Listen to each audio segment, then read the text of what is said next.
Estamos mais uma vez aqui reunidos para meditar a palavra de Deus, para nos alimentar com esse alimento tão forte que todo domingo o Senhor Deus nos serve, que é a sua santa palavra. Nós estamos já às portas do Natal, estamos às portas. Essa semana que agora nos joga diretamente no mistério do Natal do Senhor. Nós estamos neste quarto domingo, o último domingo antes do Santo Natal.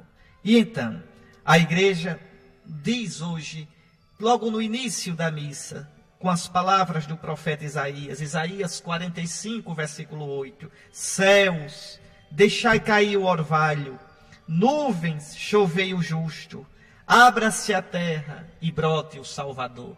Que coisa linda, porque esse Salvador vem do céu, é Deus, cai como orvalho fininho que refresca e rega a terra. Esse Salvador é Deus, que chove como a chuva fecunda, mas esse Salvador também é homem. Por isso, abra-se a terra, abra-se a humanidade e brote o Salvador. Jesus, nosso Senhor, é a segunda pessoa da Trindade, verdadeiro Deus, mas também é verdadeiro homem. Pois, hoje, nesse último domingo, toda a nossa atenção se volta para Nossa Senhora. Nossa Senhora, aquela que acolheu o Cristo no seu ventre e o deu ao mundo. Bom, meus irmãos, então um feliz término de Advento, uma feliz Semana Santa do Natal. Muito bem, meus irmãos, essa leitura é tão conhecida de todos vocês. É a profecia sobre o Messias mais conhecida do Antigo Testamento. Vamos entender um pouquinho o que se passou aqui. Nós estamos no século VIII antes de Cristo. E estava havendo uma guerra.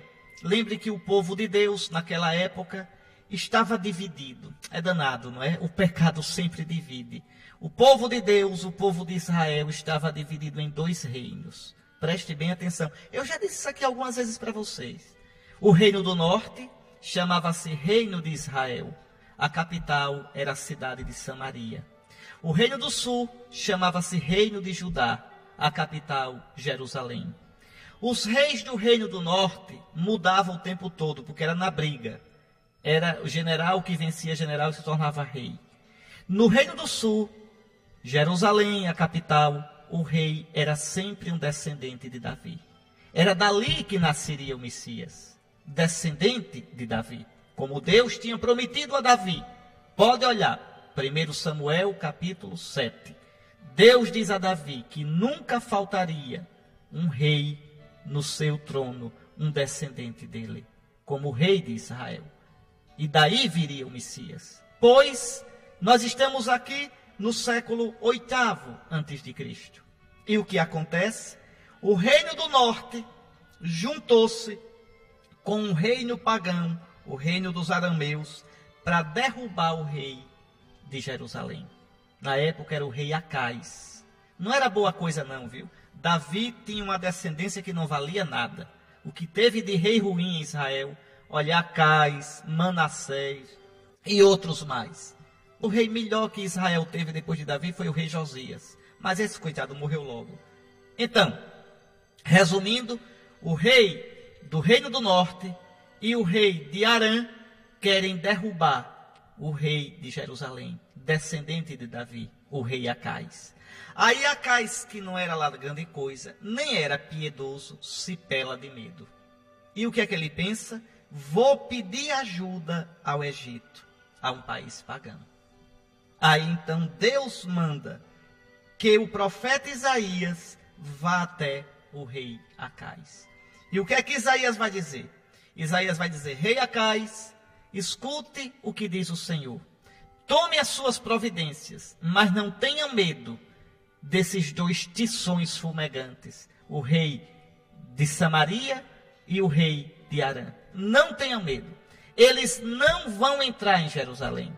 Eles não vão ganhar de você. Não peça ajuda ao Egito. Confie em Deus. O que é que Acais faz? O que é que você faria? Você sozinho, com um exército pequeno, sabendo que dois reis poderosos, mais poderosos do que você, vêm atacar você. E chega um profeta doido e diz: olha, Deus manda dizer, confie, Tome as providências, mas não peça ajuda ao Egito. O Egito era como os Estados Unidos da época. Eram fortes. E Deus não queria conversa com o Egito, porque senão podia influenciar com o paganismo, com a idolatria, influenciar o povo de Deus. Aí o que é que Acais faz? Acais, vocês escutaram na leitura. Acais é cínico. Acais é malandro. O que é que ele faz? Ele, ao invés de ser sincero com o profeta, dá uma de santo, dá uma de piedoso. Veja, ele diz, não, olhe, fica assim, né? Em dúvida, querendo pedir ajuda. Aí quando o profeta vê que Acais não tem fé, diz, Acais, assim fala o Senhor, pede um sinal que provenha das profundezas da terra ou das alturas do céu. Pede um sinal a Deus.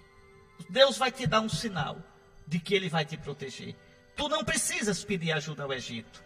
Aí Acais, fingido, ele quer mesmo é pedir ajuda.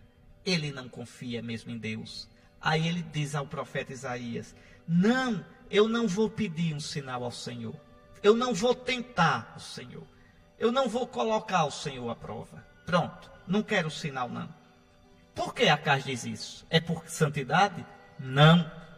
É por piedade? Não. É por confiança em Deus? Não. Acais não quer pedir um sinal porque está decidido mesmo é buscar ajuda no Egito. E aí Isaías se dana com Acais. Ouvi então vós, casa de Davi. Será que achais pouco incomodar os homens e passais a incomodar até o meu Deus? Pois bem, o próprio Senhor vos dará um sinal. Eis que uma virgem conceberá e dará à luz um filho e lhe porá o nome de Emanuel. Então, Acais é cínico. Acais diz que não quer pedir o sinal, porque na verdade quer fazer do jeito dele, quer ir buscar ajuda no Egito. E aí então Deus dá o sinal. O grande sinal é que a casa de Davi não vai acabar. Apesar desses reis tão perversos, tão sem fé, tão frouxos, tão fracos, Deus é forte, Deus é fiel, Deus vai cumprir sua promessa, Deus vai mandar o Messias. O Senhor Deus fará de uma virgem mãe, e fará de uma virgem vir aquele que será o Emanuel, o Deus conosco. É muito bonito, porque a gente vai vendo no Antigo Testamento a presença de Deus. A gente vai vendo como Jesus foi preparado, meus irmãos. Aliás, desde o dia 17 desse mês, as profecias do Antigo Testamento têm sido lidas na missa. Por exemplo, só para vocês verem, lá no livro do Gênesis, no capítulo 49, coisa mais bonita. Tenta imaginar comigo, 1700, 1600 anos antes de Cristo, o velho Jacó, para morrer, já cego, de cama, chama os 12 filhos, para dar a bênção a cada um. Cada filho vai chegando, o velho coloca as mãos sobre a cabeça de cada filho, um por um, e dá uma bênção, profetizando o que vai acontecer. E aí chega Judá. Você sabe, os 12 filhos de Jacó, o apelido de Jacó é Israel.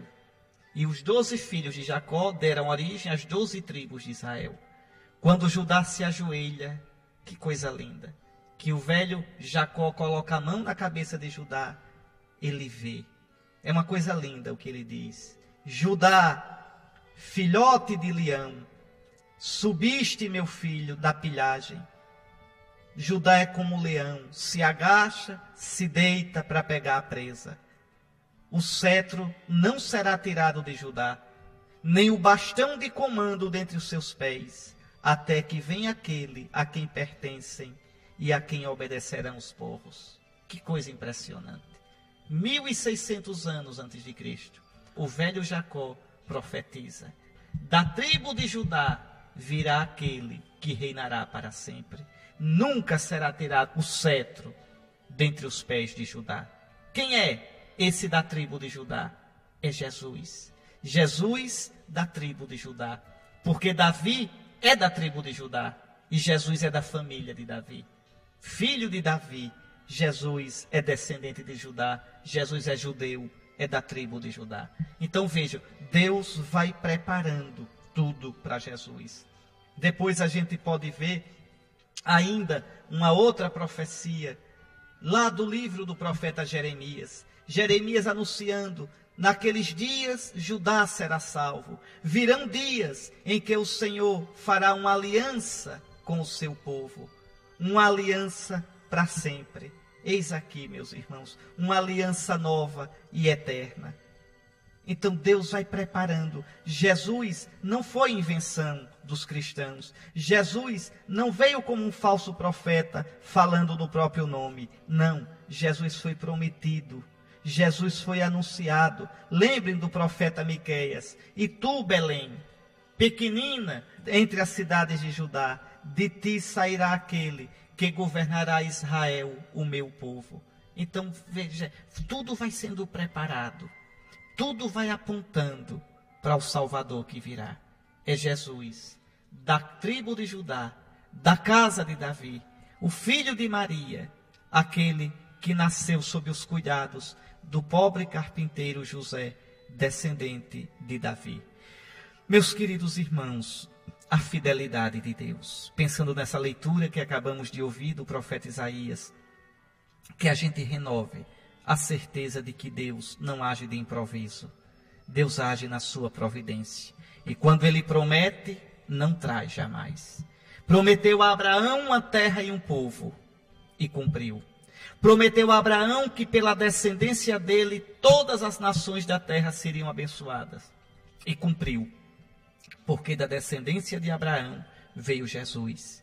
E em Jesus todos os povos podem conhecer o Deus verdadeiro. Prometeu a Davi que nunca faltaria um descendente dele sobre a casa de Israel. Repare que coisa. E cumpriu. Agora, Deus sempre cumpre de um modo que a gente não entende. De um modo inesperado. Porque, escute só, Davi viveu no século 9 a.C. Davi foi coroado rei de Israel no ano 1000 a.C. Então, por ali, Deus promete a ele: nunca faltará um rei em Israel. No século 6 a.C., 400 anos depois, veio Babilônia, destruiu tudo e matou o último rei de Israel. Matou Sedecias e levou preso Joaquim, os dois últimos descendentes de Davi que foram rei. Então, cadê a promessa de Deus? A partir dos anos 500 a.C., Israel não teve mais rei. E cadê a promessa de Deus? Que não faltaria no trono de Davi um descendente. Pronto, parece que Deus não cumpre a promessa. Parece que Deus não existe. Parece que... Mas não. Quando parece que é porque Deus está fracassando, é porque Deus está preparando algo maior. É que agora vai chegar o descendente de Davi que vai reinar para sempre. É aí que os profetas começam a anunciar que virá um descendente de Davi que governará para sempre. Que será um rei justo, piedoso, e que o seu reino não terá fim. O seu reino vai durar como a luz do sol, vai durar tanto quanto a lua. É aí que vem Jesus. E agora está num trono que Davi nunca pensou. Não é no trono só de Israel, desse mundo.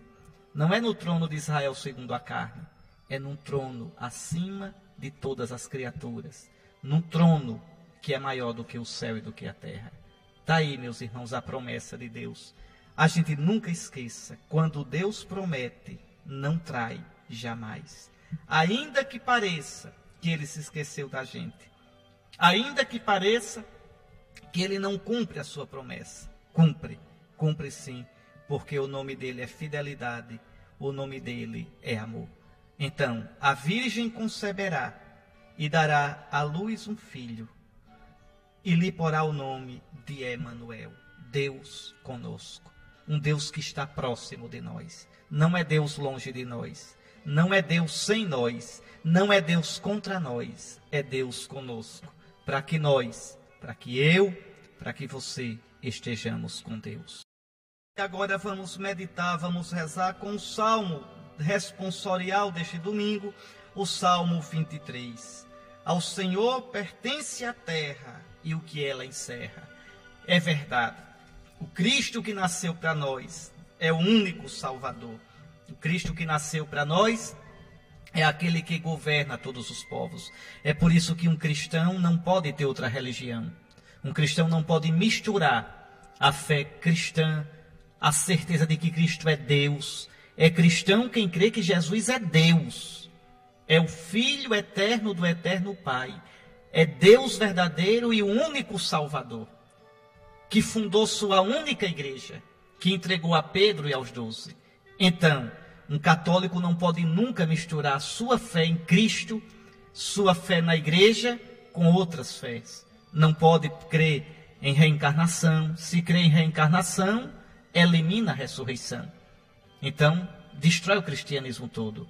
Não pode proclamar Jesus e crer nas crenças dos cultos afros. Destrói totalmente o sentido do cristianismo.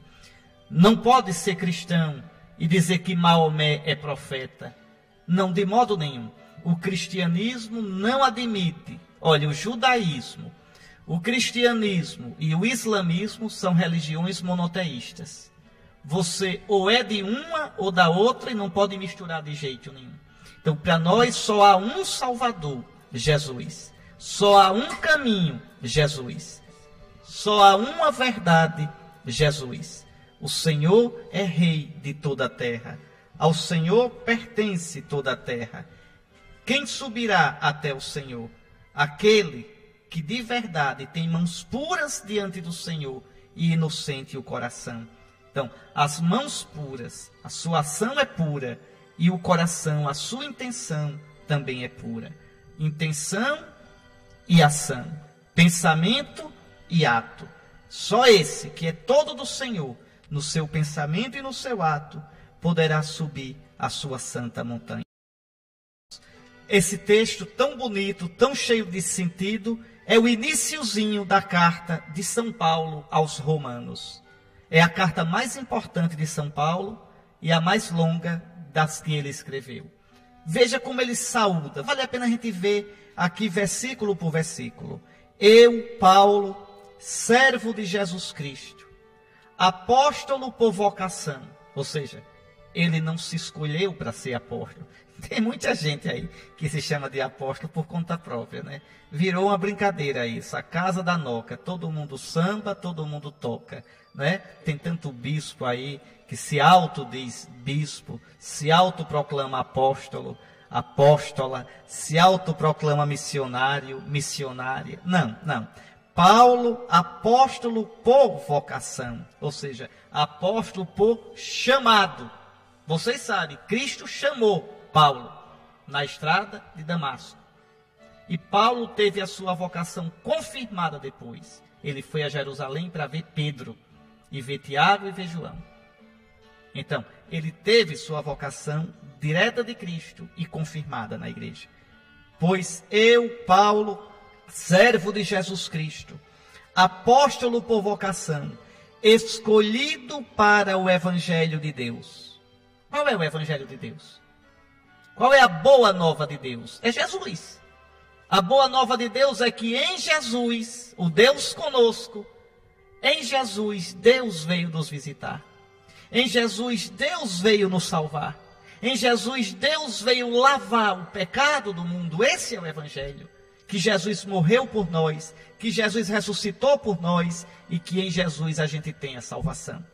Por isso a festa do Natal. A nossa alegria no Natal é porque nasceu aquele que vem nos salvar. Nasceu aquele que deu a vida por nós até a morte e morte de cruz e venceu a morte na ressurreição. Então, eu, Paulo, servo de Jesus Cristo, apóstolo por vocação, escolhido para o Evangelho de Deus, que pelos profetas havia prometido nas Sagradas Escrituras. Olha que coisa. Quais são essas Sagradas Escrituras? O Antigo Testamento. Quando Paulo escreve, não havia ainda o Novo Testamento. Estavam sendo escritas as cartas, os evangelhos. Então, aqui São Paulo, né, está se referindo às Escrituras dos judeus. Veja, Paulo, escolhido para o Evangelho de Deus, o Evangelho é Jesus, que pelos profetas havia prometido nas Sagradas Escrituras. Eu comentei nesse instante o profeta Isaías. Falei do livro do Gênesis, o velho Jacó profetizando. Falei em Jeremias, falei em Miqueias. Então, os profetas anunciaram o Messias. os profetas prepararam a chegada do Evangelho. E São Paulo diz que Evangelho é esse, e que diz respeito a seu filho, veja, Jesus, descendente de Davi segundo a carne, a promessa que Deus fizera a Davi. Eu já citei aqui, Deus prometeu a Davi que jamais faltaria um descendente no seu trono. Então, está lá no segundo livro de Samuel, capítulo 7. Você escutou na primeira leitura, também capítulo 7 do profeta Isaías, Deus renovando a promessa, dizendo a Acais, a virgem conceberá, dará à luz um filho, será Emanuel. Então, esse evangelho diz respeito a seu filho, descendente de Davi, segundo a carne, autenticado como filho de Deus com poder, pelo Espírito de santidade que o ressuscitou dos mortos, Jesus Cristo nosso Senhor. O que quer dizer isso? Jesus, segundo a carne, é descendente de Davi. E foi ressuscitado na força do Espírito Santo. Por isso São Paulo diz, autenticado como Filho de Deus, com poder, pelo Espírito de santidade que o ressuscitou dos mortos. O Pai ressuscita Jesus, derramando sobre ele o Espírito Santo. E agora até na carne dele, ele é totalmente divino. Até a carne de Jesus é cheia do Espírito Santo agora, depois da ressurreição. E aí Jesus, cheio do Espírito Santo, nos dá esse Espírito Santo no batismo, nos dá esse Espírito Santo na crisma, nos dá esse Espírito Santo em cada sacramento, e assim a gente recebe a salvação, o perdão dos pecados, a vida eterna. É isso que São Paulo está dizendo. Agora eu acho que deu para entender. Vamos repetir?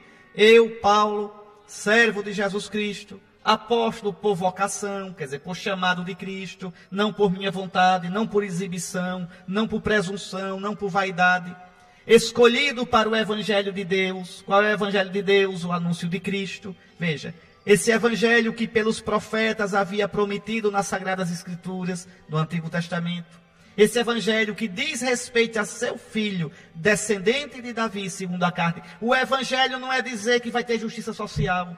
O Evangelho não quer dizer que aquele sistema de governo vai ganhar. O Evangelho não é dizer que vamos resolver a questão de saúde pública. O Evangelho é anunciar Jesus, minha gente.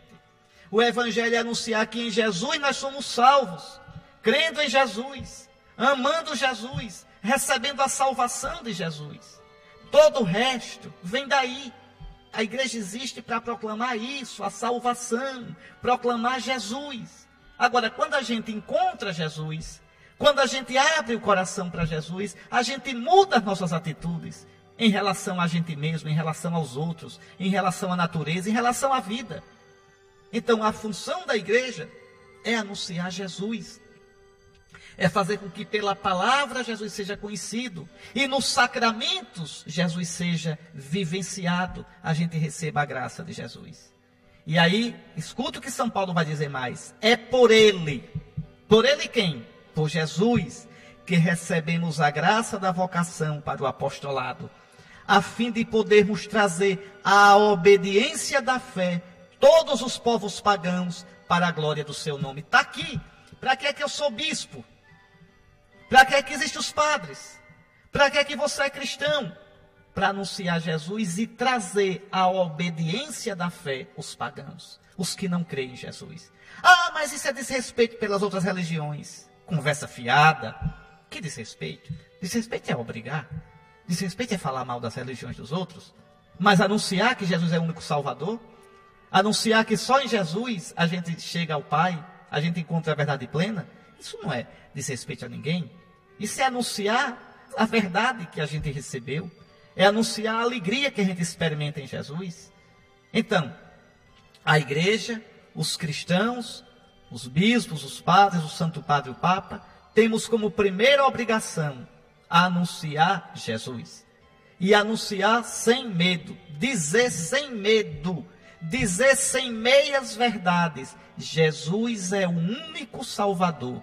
Como dizem os Atos dos Apóstolos, não há outro nome dado aos homens debaixo do céu no qual eles possam se salvar, a não ser o nome de Jesus.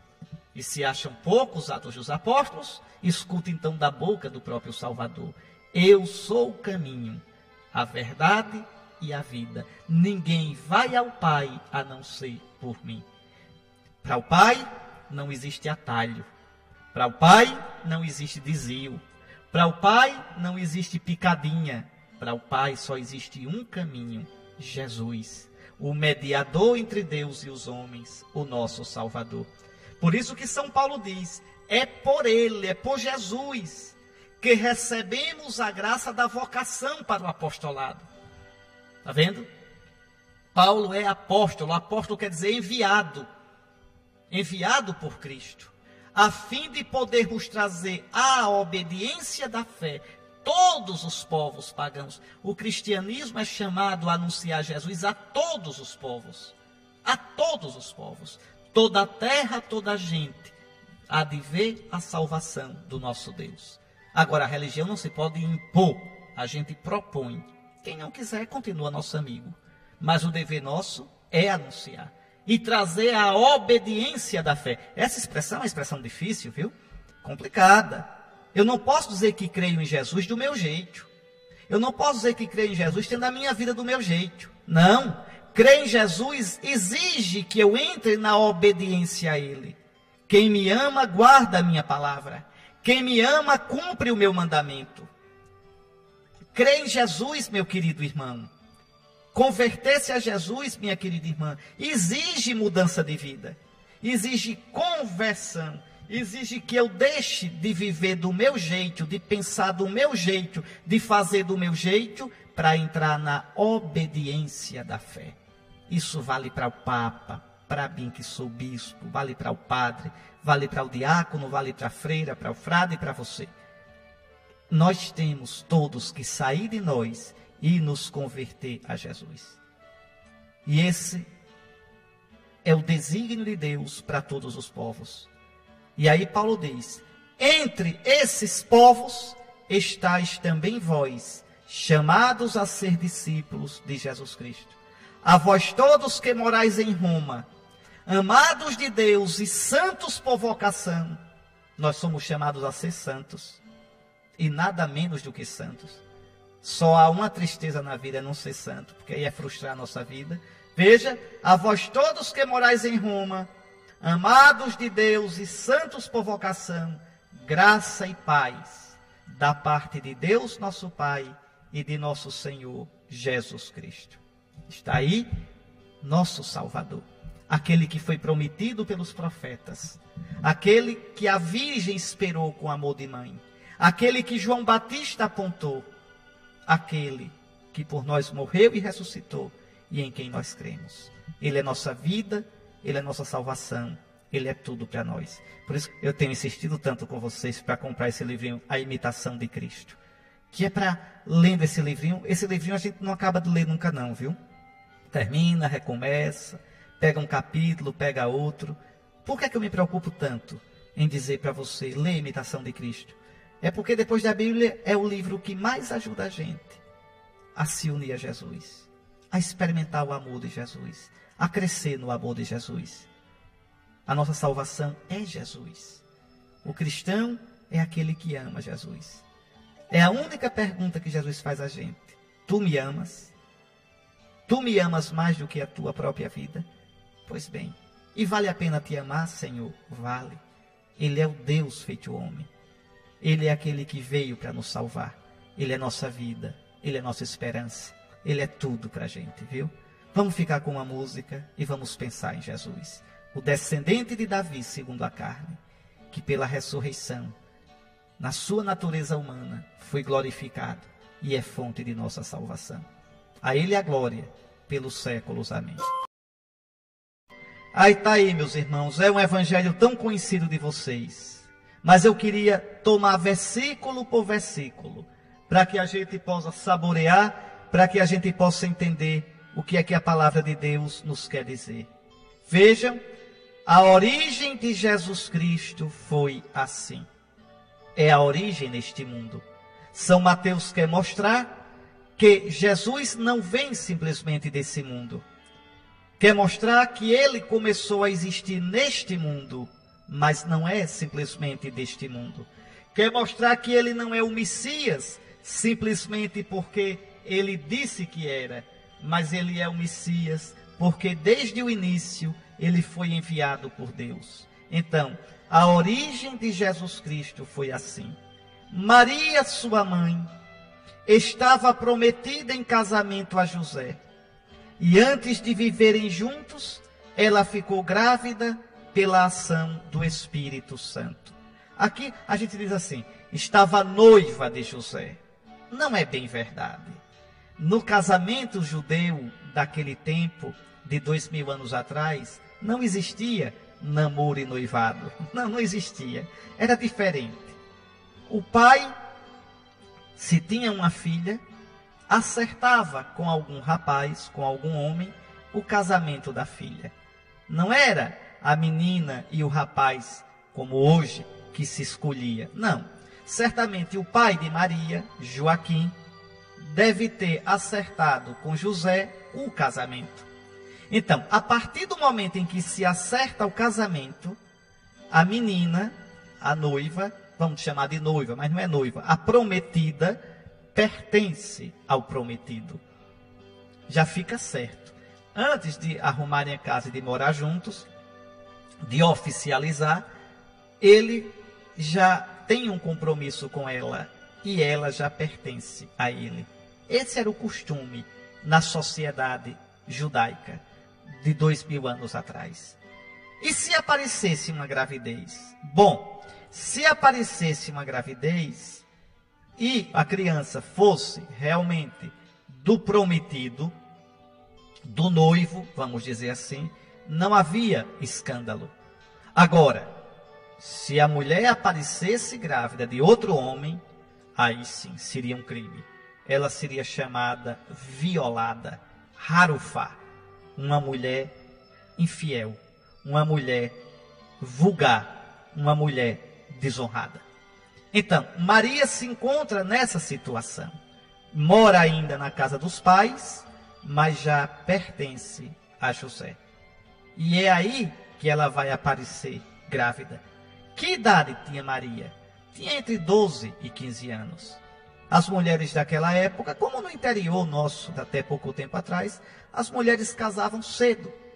Cedo davam à luz, cedo eram mães. Lembre que a expectativa de vida era muito curta. Jesus morreu com 30 anos. A gente diz, morreu tão jovem. Não, naquela época as pessoas viviam, quando muito, 60 anos, 50, 60 anos. Alguns, claro, viviam mais, 70, 80, mas isso aí eram exceções.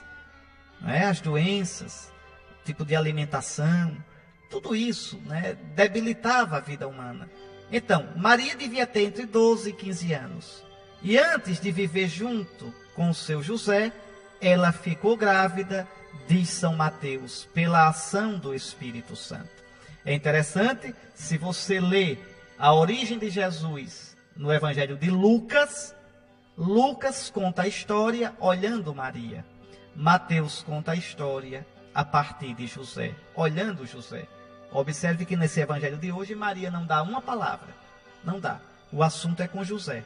Então, Maria, a esposa de José, achou-se grávida por obra do Espírito Santo. É obra de Deus. José, seu marido, não é seu noivo, seu marido. Tá certo? Não mora com ela ainda, mas é seu marido. José, seu marido, era justo e, não querendo denunciá-la, resolveu abandonar Maria em segredo. Esse versículo não é fácil de entender, não. Precisa uma explicação. Primeiro, o que significa que José é justo? Significa que José é cumpridor da lei de Deus. Na Bíblia, justo é primeiramente o homem que cumpre os preceitos. Cumprir os preceitos quer dizer cumprir a justiça da lei. Então José é desses homens piedosos, é desses homens observantes da lei, é desses homens que procura viver segundo os preceitos de Deus. Ainda hoje, entre os judeus, nós encontramos homens assim. Em geral, esses homens andam com a cabeça coberta, ou com o quipá. O quipá é como o solidel do bispo, esse chapeuzinho que o bispo usa. O judeu também usa o quipá, é para cobrir a cabeça, ou então usa um chapeuzão, mas sempre cobre a cabeça. Por que o judeu cobre a cabeça? para dizer: eu estou debaixo do preceito, eu vivo debaixo dos preceitos de Deus, eu sou justo. Então isso é a mentalidade dos judeus. José era um homem assim. José era um homem justo. José é um cumpridor dos preceitos. Aí diz, olha, José, seu marido, era justo. E não querendo denunciá-la, resolveu abandonar Maria em segredo. Aqui, esse versículo tem realmente um mistério muito grande. O que se passa na cabeça de José? José vê sua esposa grávida. Sabe que o filho não é dele. Então, José não podia mentir.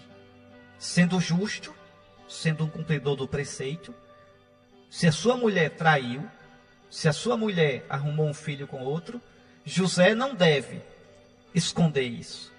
Por outro lado, parece aqui, olha, parece muito bonito que José amava Maria. José acreditava em Maria, não querendo denunciá-la, resolveu abandonar Maria em segredo. Coitado de José, está num aperto danado. Por um lado, vê a mulher grávida, sabe que aquele filho não é dele. Imagine quanto sofreu por isso, quanta angústia. Por outro lado, não quer expor Maria à ignomínia, à humilhação e à vergonha pública, denunciando, porque ele podia levá-la diante do rabino e dizer: rabino, esta mulher me foi dada em casamento, me foi prometida pelo pai, e agora está grávida e esse filho não é meu. Eu venho aqui para repudiá-la. Ela é violada, ela é adúltera. Então veja, José não quer expor Maria a isso. No fundo, José ama Maria. No fundo, José crê em Maria. Mas as evidências estão ali. Ela está grávida e o filho não é dele. Você pode perguntar a ele: ô, Dom Henrique, por que ele não perguntou a ela? Não era tão fácil? E é. Uma coisa dessa é fácil de perguntar. Me diga, pelo amor de Deus, qual era a explicação que Maria ia dar? Então, Maria não disse nada a José, ia dizer o quê? Me diga. Ia dizer: olha, José, um anjo de Deus apareceu e anunciou que eu ia ficar grávida. Você acha que isso é uma explicação que se dê? Você acha que José ia acreditar nisso? Ia? Se você tivesse uma namorada que viesse com essa história, o que você diria para ela? Então, José não é tolo. Claro que José não ia acreditar. Tem coisas que não dá para explicar. E José também nem perguntou. Não perguntar o quê? Quem é o pai? Chegar para mais dizer: quem é o pai desse menino? Não. Então José entra numa crise enorme e aí toma uma decisão, que é uma decisão heróica, uma decisão linda, a de José. Ele resolve abandonar Maria em segredo. Ele pensa: ficar com ela agora eu não posso, que esse filho não é meu. Não posso dizer que esse filho é meu porque ele não é. Expô-la à humilhação e ao vexame, eu não vou. Eu farei o seguinte: vou-me embora.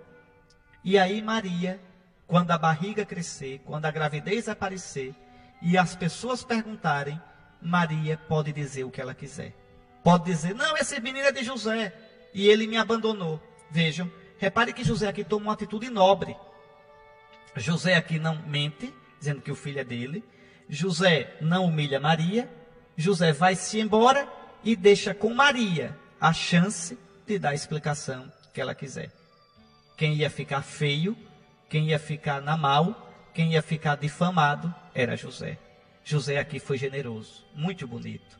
Então, enquanto José pensava nisso, eis que o anjo do Senhor apareceu-lhe em sonho.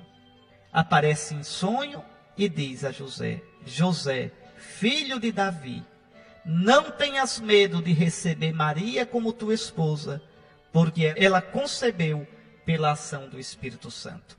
É interessante que José é como aquele José do Egito. O José do Egito, Deus lhe falava em sonho. E o José de Maria, Deus lhe fala em sonho. Com isso a Escritura quer dizer que José é como os patriarcas. José é o santo patriarca do Novo Testamento, do novo povo de Deus.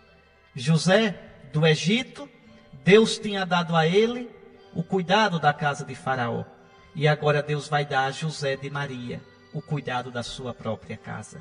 O cuidado do seu filho bendito. O cuidado da mãe do seu filho. Santo José, bendito José, bem-aventurado e feliz José. Pois bem, o anjo diz, olha como o anjo diz: José, filho de Davi, não tenhas medo de receber Maria como tua esposa. Por que o anjo diz filho de Davi? É porque o Messias, eu já expliquei para vocês, deveria ser da descendência de Davi. E quem dava a descendência ao filho, quem dava o nome de família ao filho, não era a mãe, era o pai. Hoje, para os judeus, é judeu quem nasce de mãe judia. Mas no tempo de Jesus, não. É judeu quem nasce filho de judeu. E quem dá o nome da família ao filho é o pai. Então, José, filho de Davi, se José não aceitasse casar com Maria, se José não assumisse aquele menino como dele, Jesus não poderia, diante da lei, ser filho de Davi. Ter o sangue, ter a descendência de Davi. Então era preciso o sim de José. Como foi preciso o sim de Maria, para que o filho se fizesse homem no seu ventre, foi preciso o sim de José, para que o filho fosse reconhecido Messias, descendente de Davi. É assim, meus irmãos. A obra de Deus passa por nós, passa pelo meu sim, passa pelo seu sim. José, filho de Davi, não tenhas medo de receber Maria por tua esposa, porque ela concebeu pela ação do Espírito Santo. Aquele mesmo Espírito Santo que pairava sobre as águas, que tirou do nada todas as coisas, esse mesmo Espírito Santo vai recriar todas as coisas, vai começar uma nova humanidade em Jesus, cabeça da nova humanidade, novo Adão. É uma criação nova, livre do antigo pecado do mundo. É uma criação nova que vai iniciar-se no ventre de Maria. E o anjo diz: ela dará à luz um filho, e tu, José, tu lhe darás o nome de Jesus. Então, José dá o nome, significa que José assume o menino como filho, adota o menino legalmente, diante da lei de Deus, como filho. Então, o anjo aqui está dizendo que a missão de José, filho de Davi, é dar a esse menino a descendência de Davi. Ela dará à luz um filho, e tu lhe darás o nome de Jesus, Yeshu. Yeshu é a abreviação de Yeshua. Yeshua quer dizer o Senhor salva. E o anjo explica: tu lhe darás o nome de Jesus, de Yeshua, o Senhor salva, pois ele vai salvar o seu povo dos seus pecados. Então veja, o nome mostra quem é a pessoa. O nome mostra qual a missão da pessoa. Por isso Deus transformou Abrão, que quer dizer pai venerável, em Abraão, que quer dizer pai de uma multidão. Por isso, Jesus muda o nome de Simão para Pedro. Pedro, porque é a missão dele na igreja. Então, tu lhe darás o nome de Jesus, porque ele salvará o seu povo dos seus pecados. E aí São Mateus explica: tudo isso aconteceu para se cumprir o que o Senhor havia dito pelo profeta. A primeira leitura de hoje, né? Eis que a virgem conceberá e dará à luz um filho. Ele será chamado pelo nome de Emanuel, que significa Deus está conosco. Quando acordou, José fez conforme o anjo do Senhor havia mandado e aceitou sua esposa. Está aí, meus irmãos. Pelo sim de Maria, o Filho de Deus se fez homem. Pelo sim de José, o Filho de Deus é descendente de Davi e pode ser reconhecido como o Messias, prometido pelo Senhor e anunciado pelos profetas. É uma lição muito forte. A obra de Deus depende de nós também. A obra de Deus passa pelo meu sim, pelo seu sim. Quando eu digo não a Deus, Deus leva adiante o seu plano, mas eu atrapalhei. Na minha parte, eu atrapalhei os planos de Deus. Deus, que não precisa de nada, quer contar com o meu sim, quer precisar do meu sim. Interessante que a igreja, nesses dias da Semana Santa do Natal, reza assim: predito por todos os profetas, esperado com amor de mãe pela Virgem Maria, Jesus foi anunciado e mostrado presente no mundo por São João Batista. O próprio Senhor nos dá a alegria de entrarmos agora no mistério do seu Natal, para que sua chegada nos encontre vigilantes na oração e celebrando os seus louvores. Pois, desde já eu desejo a você de todo o coração um Santo Natal. Diga sim a Nosso Senhor, como Maria, como José. Deixe que Jesus entre realmente no seu coração. Deixe que seu coração se encha de luz, que seu coração se encha da paz de Cristo e que você se torne para os outros um sinal do Salvador que vem. Se não se confessou ainda nesse advento, se confesse. A gente tem, viu, minha gente, umas coisas tão bonitas nos nossos padres. Às vezes a gente fala mal dos padres, não é? Os padres têm suas fraquezas, mas também tem tanta coisa bonita. Um padre me disse que confessa o povo de noite, porque é a hora que o pessoal não está trabalhando. Às vezes vai até 1 da manhã confessando. E não é de vez em quando, não é toda semana. Que coisa bonita, que coisa bonita. Então procure se confessar, tá certo? Para realmente celebrar o Natal. Vá à missa ou de meia-noite, né? A missa da noite, ou a missa do dia do Natal. Mas vá com o coração. Vá deixando que realmente o Senhor entre na sua vida. Abençoe-vos o Deus Todo-Poderoso, Pai, Filho e Espírito Santo.